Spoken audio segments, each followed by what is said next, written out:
नमस्कार, एक बार फिर से स्वागत है आप सभी का मेरे चैनल पे। बच्चों, क्लास 10 की आईसीएसई की सीरीज हम लोग चला रहे थे और लोअर सीरीज में भी तक बहुत सारे चैप्टर्स कर भी लिए थे। तो आज उसी सिलसिले को आगे बढ़ाते हुए आज का जो हमारा चैप्टर है इसका नाम है क्वाड्रेटिक इक्वेशंस। क्या नाम है बेटा?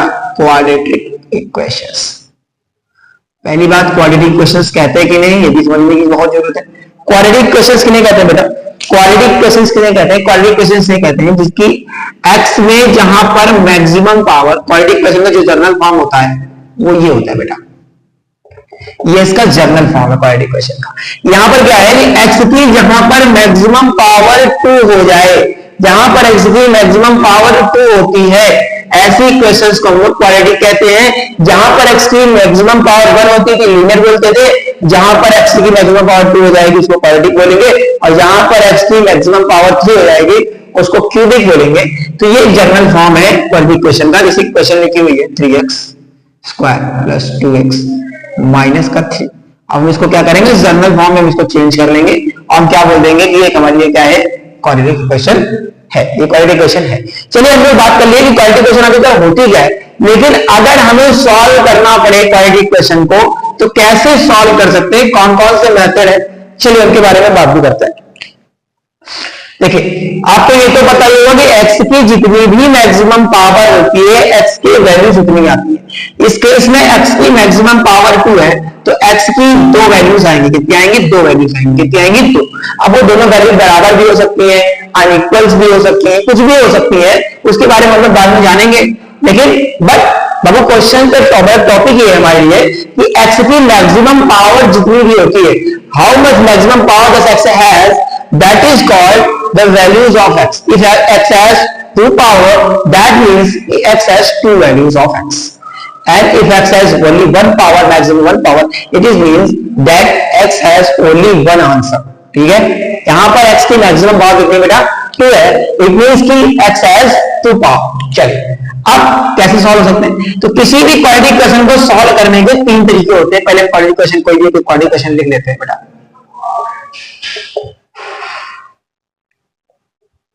ठीक है, चलो ये क्वाड्रेटिक इक्वेशन का जनरल फॉर्म है। किसके फॉर्म में लिखा हुआ? क्या ये क्वाड्रेटिक इक्वेशन है? तो आंसर आता है हाँ, बिल्कुल क्वाड्रेटिक इक्वेशन है, क्योंकि इसी की फॉर्म में तो लिखी हुई, इसी की फॉर्म में तो लिखी हुई। किस फॉर्म में लिखी हुई है? a की जगह में यहाँ पर 3 है, b की जगह में यहाँ पर 7 है, c की जगह में यहाँ पर 4 है, तो इसी की फॉर्म में तो लिखी हुई है। चलिए, अब मैं बात करने जा रहा हूं, अगर मुझे क्वाड्रेटिक इक्वेशन को सॉल्व करना होगा तो कई तरीके हो सकते हैं। तो कई तरीके नहीं, हम लोग यहाँ बात करने जा रहे हैं दो तरीके से बात करने जा रहे हैं। पहला तरीका बात करेंगे बाबू फैक्टराइजेशन का। किसका होता है? फैक्टराइजेशन का। आप सबने बचपन से पढ़ा फैक्टराइजेशन का तरीका। क्या पढ़ा है फैक्टराइजेशन का तरीका? कि अगर सर जो पहली टर्म होती है वो दूसरी टर्म से, जिसे हम लोग स्प्लिटिंग फैक्टर भी कहते हैं, वो लास्ट वाली टर्म से पूरी मल्टीप्लाई होती है, तो यहाँ पर सर इसको मैं मल्टीप्लाई करूंगा तो 12x स्क्वायर आ जाएगा। अब इस 12x स्क्वायर को सर ऐसा तोड़ना है कि मल्टीप्लाई करने को तो 12 है, लेकिन प्लस माइनस करने पे क्या आ जाए? 7 आ जाए। तो कैसे लिख सकते हैं बेटा इसको? ऐसे लिख सकते हैं प्लस का 4x प्लस का 3x। इसको क्या कर सकते हैं?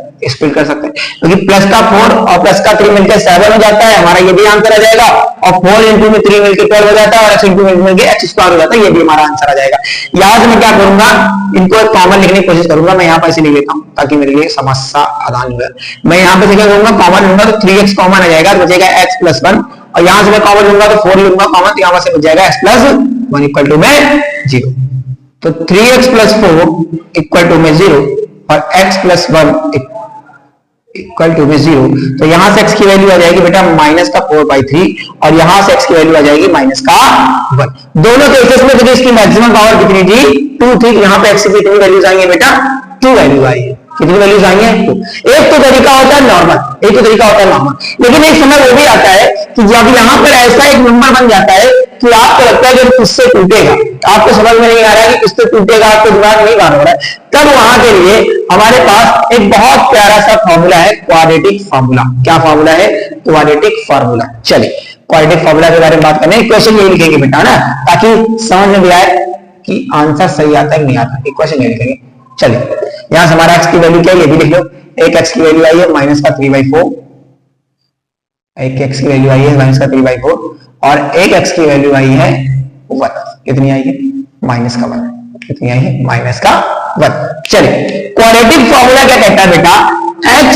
इक्वल टू में minus b plus minus under root b square minus 4ac upon में 2। ये हमारे लिए क्या है, क्वाड्रेटिक फॉर्मूला है। क्या क्या है फिर से, minus b plus minus under root b square minus 4ac upon में 2। अगर मुझे कहा जाए कि किसी भी क्वेश्चन को इससे करना है तो कोई भी क्वेश्चन जनरली इसी फॉर्म में क्वाड्रेटिक इक्वेशन लिखनी पड़ेगी। तो ए क्या है, कोफिशिएंट ऑफ एक्स स्क्वायर है, बी क्या है, कोफिशिएंट ऑफ बी है, कोफिशिएंट ऑफ एक्स है, सी क्या है, कांस्टेंट टर्म है। ठीक है, तो अभी भी समझ चलिए। अब हमारे केस में बाबू, हमारे केस में बच्चा, हमारे केस में क्या है बाबू कि ये जो क्वेश्चन दी हुई है, क्या दी हुई है, 3x square plus 7x plus 4 equal to में 0। हमारे पास ए की जगह क्या लिखा हुआ है 3, बी की जगह क्या लिखा हुआ है यहाँ पर से 7, सी की जगह क्या लिखा हुआ है यहाँ पर से 4। अब हमारी कोई करते हुए अब मुझे x लिखना है, x की वैल्यू माइनस का भी, यहाँ पर 7 हो जाएगा, 7 प्लस का था, प्लस माइनस मिलकर माइनस हो गया, plus minus under root b square, तो 7 का स्क्वायर हो गया, माइनस का 4ac, ए की जगह क्या अपने पास 3 और सी की जगह क्या है 4, अपॉन में कोई दिक्कत नहीं, अपॉन में अपने पास है 2a, ए की जगह क्या बेटा 3, बहुत बढ़िया, माइनस का 7 plus minus under root 49 minus का 4 4 जा 12, 4 4 जा 4 जा 12 और 12 4 जा 48, कितना हो गया 48, अपॉन में आ गया तुम्हारा 6। बहुत बढ़िया, कोई बात नहीं, बहुत प्यारा सा अपना आंसर निकल के आ रहा है। चलिए x, चलो अब यहां पर से मैं लिखूंगा तो एक्स स्क्वायर निकाल सकता हूं, माइनस का 7 plus minus under root 1 upon में 6। चलिए फिर इसके आगे थोड़ा सॉल्व करेंगे तो x माइनस का 7, अब अंडर रूट 1 को 1 निकल जाएगा, अंडर रूट के बाहर कर देंगे तो भी कोई दिक्कत नहीं आती। एक बार मैं इसकी वैल्यू प्लस 1 के साथ ले रहा हूं, एक बार किसके साथ ले रहा हूं, प्लस 1 के साथ, यहां से आंसर कितना जाएगा, माइनस का 6/6 दैट इज का माइनस का 1। और एक बार मैं इसी x की वैल्यू माइनस के साथ ले रहा हूं, अभी मैंने यहाँ प्लस लिया था, अब यहाँ माइनस माइनस ले रहा हूं, अपॉन में 6 दैट इज माइनस का 8/6 दैट इज माइनस का 4/3। कितना आया था, माइनस का 4/3, और यहां से भी आपकी वैल्यू माइनस का 4/3 ही आई थी, मैंने लिखी है, कोई बात। तो यहां पर से आपने देखा कि ये दोनों वैल्यूज कैसी आई हैं, जैसे एग्जैक्ट हमने निकाली थी वैसी ही आई है, जैसा हमने वहां पर निकाला था वैसा ही सेम आया है। तो ये था आपका क्वाड्रेटिक फॉर्मूला, बहुत प्यारा सा फॉर्मूला है, इससे आपकी इसकी मदद से बहुत सारे क्वेश्चंस लगेंगे। चलिए एक चैप्टर में जो आखिरी टॉपिक बचता है वो बचता है डिस्क्रिमिनेंट्स का। क्या बचता है उसको, डिस्क्रिमिनेंट्स, इसे हम लोग कहते हैं डी। क्या कहते हैं, डी। स्पेलिंग गलती हो जाए तो अपने हिसाब से देख लेना बेटा, स्पेलिंग की प्रॉब्लम होती है हमारे साथ। डी क्या कहते हैं बेटा, डी, डी को क्या कहते हैं बेटा, बी स्क्वायर माइनस 4ac कहते हैं। क्या कहते हैं, डी को कहते हैं बी स्क्वायर माइनस 4ac।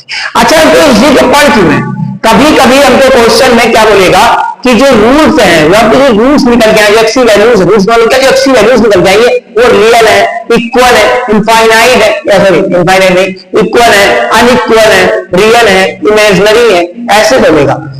अगर डी की वैल्यू 0 से बड़ी है, अगर डी की वैल्यू आपने कभी भी सॉल्व किया और डी की वैल्यू आपकी 0 से बड़ी आ गई, इसका मतलब कि रूट्स रियल है एंड अनइक्वल है, बराबर नहीं है। क्या है, बराबर नहीं है। अभी मैं आपको तरीका सॉल्व करके दिखा दूंगा। अगर डी 0 से छोटा आ गया, 0 से क्या आ गया, छोटा आ गया, पहले बराबर वाला कैसे, जी अगर 0 से एग्जैक्ट बराबर आ गया, इसका मतलब रूट रियल है एंड इक्वल रूट्स है। कैसे हैं, इक्वल रूट्स हैं, वो कैसे हैं, इक्वल रूट्स हैं। अगर डी हमारा कहीं ना कहीं 0 से छोटा आ गया तो हम क्या बोलेंगे, नॉट रियल है, रियल नहीं है, एंड नॉन इक्वल है, ना तो रियल है और ना तो बराबर है। इस वाले केस में जो भी हमने क्वेश्चन लिखी थी, आइए पता करते हैं रूट्स कैसे, किस नेचर के, रूट किस नेचर के हैं। चलिए पता करते हैं इस सोर्स को। चलिए अगर मैं इससे पता करना चाहूं तो मैं क्या लिखूंगा, डी इक्वल टू में फॉर्मूला क्या होता है, बी स्क्वायर माइनस का 4ac। क्या लिखूंगा, बी की क्या है 7, 7 का स्क्वायर माइनस का 4ac। कितना जाएगा बेटा 49, माइनस का भी हम लोगों ने सॉल्व किया था 48। यहां से आंसर कितना आ रहा है पर डी की वैल्यू जो आ रही है 0 से बड़ी आ रही है। कितनी आ रही है 0 से बड़ी आ रही है, क्योंकि 1 0 से बड़ा होता है। इस केस में क्या होता है, रूट रियल होते हैं, नॉन इक्वल्स होते हैं। तो यहां पर जो मेरी एक्स की वैल्यूज आई थी वो दोनों बराबर नहीं आई थी। एक एक्स की वैल्यू आई थी मेरी -4/3 और एक एक्स की वैल्यू आई थी -4/3। ये भी रियल है और ये भी रियल है, लेकिन क्या दोनों इक्वल है? तो आंसर आता है दोनों इक्वल नहीं है, दोनों इक्वल नहीं है, दोनों आपस में बराबर नहीं। कभी केसेस तो इन सब चीजों से आपको क्या पता चल सकता है, जिसे कि रूट बराबर है, नॉन रियल है, कैसे है, ये सब आपको ये दूर बताता है, डिस्क्रिमिनेंट्स बताता है। इसी के साथ इस चैप्टर का कॉन्सेप्ट और फॉर्मूला समाप्त होते। छोटा मोटा कोई कॉन्सेप्ट अगर रह गया हो तो मुझे याद नहीं आ रहा है, हालांकि मैंने पूरी कोशिश करी कि पूरा कॉन्सेप्ट इसी पूरे में समझ में आ जाए आपको, लेकिन फिर भी अगर कोई कॉन्सेप्ट रह गया हो तो एक बार फिर से मैं किताब देख लूंगा। हालांकि मैंने पूरी किताब देखी हुई है, सारा कॉन्सेप्ट मेरे ख्याल से है, लेकिन अगर कोई छूट जाएगा तो आपको अलग वीडियो बना के दे दूंगा, उसके लिए आपको परेशान नहीं होना है। बस आपको क्या करना है, अच्छे से पढ़ाई करनी है और चैप्टर को रिवाइज करना है। एक बार फिर से अगर समझे पूरा फिर से वीडियो देखिए, चैप्टर को एक बार रिवाइज करना, न्यूमेरिकल्स लगाने हैं इसके, क्वेश्चंस लगाने हैं इसके, और क्वेश्चंस नहीं समझ में आ रहे कमेंट करके प्लीज पूछिए और प्लीज बताइए आप सभी कैसा लग रहा है आपको हमारी ये मेहनत और हमारा ये कंटेंट। अगर आपको अच्छा लगता है तो प्लीज पढ़ाई करिए, वीडियो से करिए, आपके जितनी मेहनत हो सकती है उतनी करिए। अगर आपको वाकई में अच्छा लगता है तो आपको न्यूमेरिकल्स बनने चाहिए, आपसे क्वेश्चन बनने चाहिए। बेटा मैं आपके मार्क्स के लिए पढ़ाता हूं, मेरा और आपसे कोई लेना देना नहीं, ना आप मुझे जान रहे हैं ना मैं आपको जान रहा हूं, लेकिन फिर भी आपके मार्क्स अच्छे आएंगे तो कहीं ना कहीं कभी आप मुझे मिलोगे तो आप मुझे बताओगे कि सर आपसे पढ़ा था या भैया आपसे पढ़ा था, अच्छा पढ़ाया था आपने, या अच्छा ये आपसे पढ़ के मेरे इतने नंबर आए, इतने नंबर आए, तो एक अंदर से खुशी होती है बेटा। उसी चीज पढ़ाते हैं, उसी चीज के लिए मर रहे हैं हम लोग। कोई बात नहीं, आप अच्छे से पढ़ाई करिए और नंबर क्यों नहीं आएंगे बेटा, बहुत अच्छे आएंगे और आप ही आएंगे, टॉपर आप ही, कोई और नहीं होता है। चलिए तब तक के लिए बने रहे और थैंक यू।